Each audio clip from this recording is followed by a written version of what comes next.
Hello, I'm Janice and I hope you're all doing well. Today's video is going to be all about brunch. Whenever my friends come visit me in Sydney, they always ask for Sydney cafe or Sydney brunch recommendations. And so in today's video, we're going to be checking out a cafe in Sydney and we're going to be sampling a bunch of items on their menu. So whenever I think about brunch, a few images come to mind. There's your typical eggs, and then there's bread or a burger or some sort of pasta or fried chicken on a bun, or like some sort of dessert, like pancakes or something. But anyway, I digress. We are currently in Redfern, and the cafe that we're going to be visiting today is just a minute's walk from Redfern Station. We are going to be checking out Gibbons Street Cafe today, just across from Redfern Station. It's run by Sam and Louris, and here you can find a range of dishes that would satisfy most cravings, whether it be early morning or late afternoon. Sam's been in this industry for over 20 years. He started off as a dishwasher. Proud of that actually. I've learned a lot through the kitchen. Before working as a barista and working for Antonio Carluccio, who was an Italian chef and food expert, often regarded as the godfather of Italian cooking. He used to actually have a saying. He used to call it muff muff, which means minimum of fuss, maximum of flavor. I've put that into my head and I try to do that with my kitchen also. And here at Gibbons Street Cafe, their menu is focused on delivering simple but flavorful food. If you have 3 different flavors that burst out and you know what it is, I'm gonna love it. One of the many items that come recommended to me is their prawn and squid skippy. Kind of a Thai infused flavor with some Parmesan cheese. So it's a little bit, I would say a little bit Italian/Thai, which is a little bit different.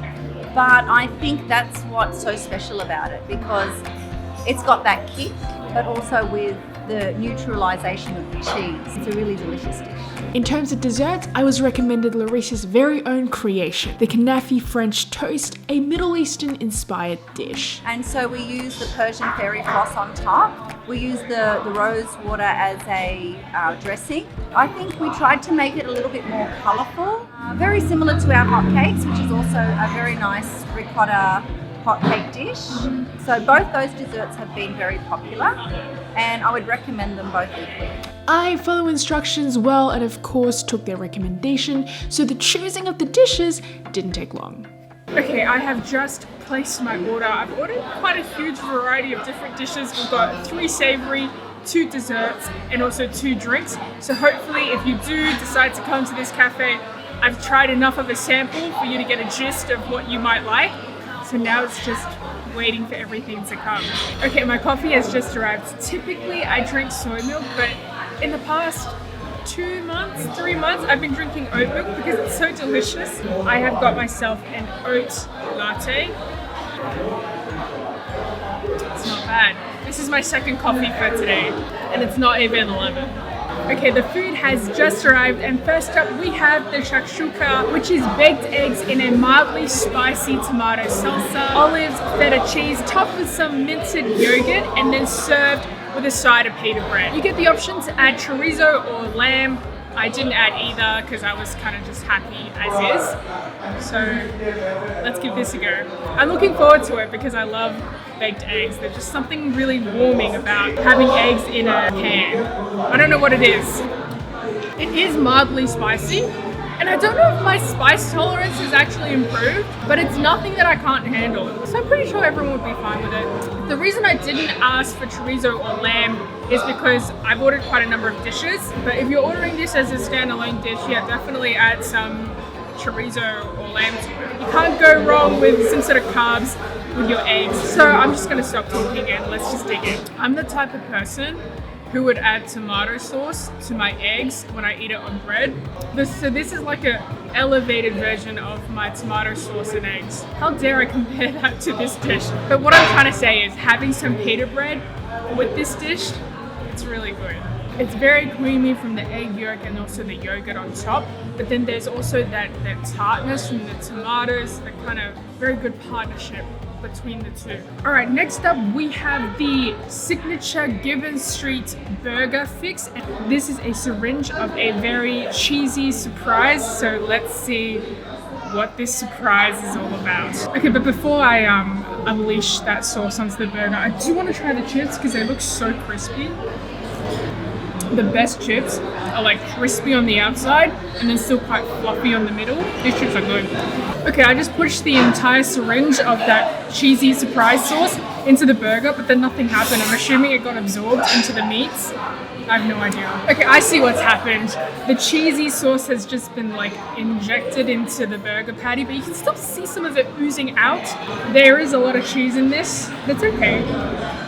I prepared for this video. I looked at the menu beforehand and knew what I wanted to order, so I am adequately prepared for what's about to come. Here is our first bite of their signature Gibbons Street Burger Fix. Every time I have cheese, I'm reminded of how much I'm missing out on. So inside this burger, they've got your typical burger ingredients. There is, of course, the American cheese, there is pickles, there is tomatoes, there's also rockets on the very bottom as well, which is why I think that this burger isn't soggy, because they have got a layer of greens to sort of soak up that juice from the beef patty. Okay, in terms of the charcoal bun, to be completely honest, if I closed my eyes and I ate this, I wouldn't be able to tell that it's a charcoal bun. It tastes like normal buns. It's so cheesy, the meat is still juicy, and the buns, it's not soggy at all, which is so important. And the melted cheese.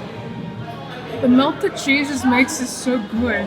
If you like cheese, and you can have cheese, and you like burgers, give this a go, because this is oozing with creamy cheese. Okay, and now last of the savory foods, what we have is a prawn and squid inked spaghetti. So it's pan-fried prawns with shiitake mushrooms, garlic confit, breadcrumbs, parsley, Parmesan cheese, and a hint of chili.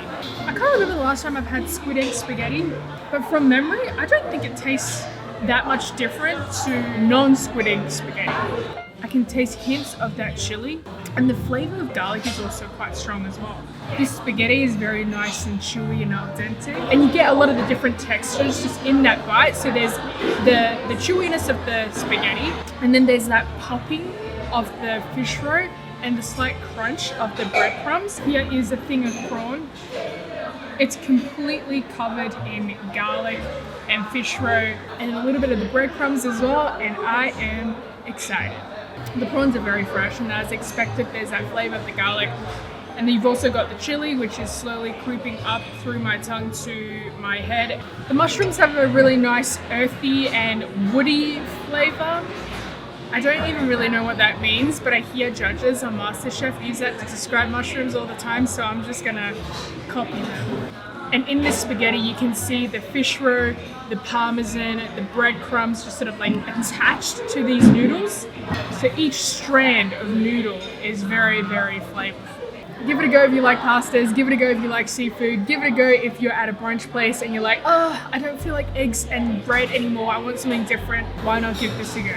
Okay, and now we're on to their desserts. So the first dessert that we've got is their famous Gibbons Street hotcakes. It's lemon ricotta hotcakes with berry, topped with mascarpone, and then drizzled with maple syrup. The first bite of these hotcakes, just on its own, we'll try it with some of the other stuff in just a bit.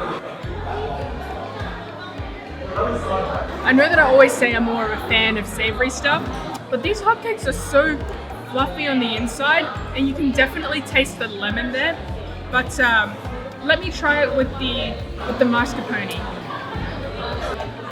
For this bite, we have the hotcakes, we have the mascarpone, we have strawberries with the stem because I can't be bothered to take it off. These hotcakes are slightly zesty from the lemon and so creamy from the mascarpone, and then when you add the strawberries to it, it's just so fresh. It's very, very enjoyable. Now, if you're a fan of sweet stuff, I would definitely order this and just eat it on its own. But because I like savory food, what I would do is I'd make sure I grab a couple of friends so that I can order my savory dish and then order this to share. Now that we've covered the hotcakes, we also have another dessert that was recommended to me. This is a French toast topped with ice cream, pistachio, fairy floss, and it also comes with rosewater syrup and rose petal. It smells very fragrant, and there's also banana as well. Okay, let's just dig in. It was completely my bad. I let it sit for a little bit because I didn't see the ice cream, and so the ice cream has kind of melted a little bit. It's okay. It's still gonna taste the same. All right, first bite of this French toast. I can taste a bit of the rose petal because it's in that syrup. And the French toast on the outside, it's got a like slight crisp, but then on the inside, it's so pillowy soft. And I can taste a little bit of the banana flavor there as well, which would make sense because there's half a banana here. I need to give the fairy floss a good go as well. It's sweet, of course, but there's also another flavor to it that I can't really articulate well. It's kind of like a smoked flavor. So this is a bite with the bananas, with the French toast, and with some of the ice cream that's now melted. It's just a lot of different flavors. If you do like, French toast, definitely give this a go. For me, my preference, if I had to choose one between the two desserts that I had, I really liked the hot cakes. It was crispy on the outside, but then really fluffy on the inside, and you can still taste that hint of lemon. And then when it's matched with the mascarpone, it's just zesty, it's a bit creamy, especially with the maple syrup, it was sweet. Yeah, I really like that one. All right, we are done with our savory dishes and we're done with our desserts, and that is pretty much it for this video. Let me know if you liked this video, because if you do, I might start to do more spotlights on different cafes in Sydney. Or let me know if you prefer the food tours. I just want to make things that I like and you like as well. If you're still watching, thank you so much for watching till the end. I post new videos every week, so check them out if you have time. Make sure you subscribe if you haven't already, and like this video if you liked it. It helps me out a lot. Yeah, and I will see you in my next video. Bye!